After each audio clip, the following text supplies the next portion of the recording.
Ready start.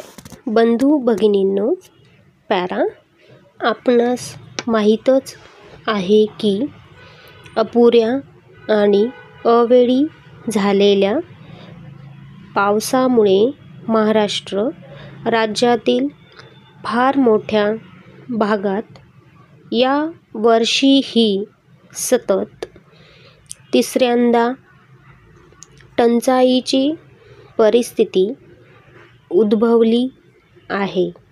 Para राज्यातील 2 कोटीपेक्षा अधिक लोकसंख्या टंचाईग्रस्त आहे.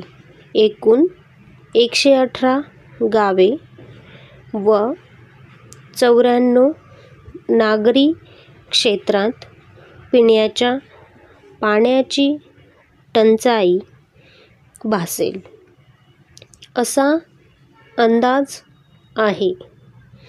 याशिवाय लाखो शेतमजूर आणि शेतकऱ्यांनाही रोजगार पुरविण्याबाबत व्यवस्था शासनास करावी लागेल. या कठीण परिस्थितीस तोंड देण्यासाठी शेतमजुरांना रोजगार, लोकांकरिता पिण्याचे पाणी व गुरांकरिता चारा उपलब्ध करून देण्यासाठी राज्य शासनाने व्यापक प्रमाणात कार्यक्रम आखला असून त्याची अंमलबजावणीही सुरू झाली आहे. यासाठी राज्य शासनास फार मोठ्या प्रमाणावर रक्कम खर्च करावी लागत आहे.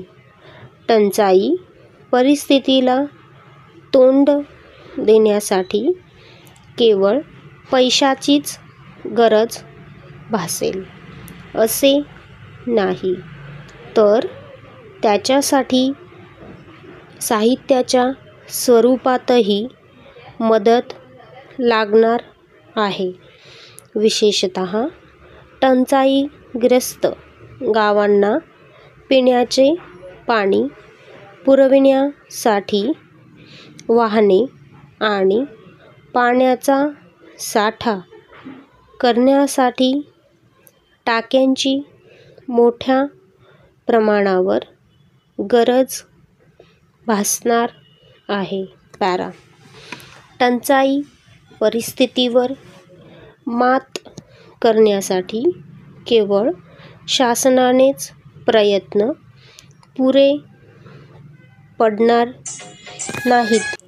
यासाठी शासनाला समाजातील सर्वच घटकांच्या सहकार्याची गरज आहे.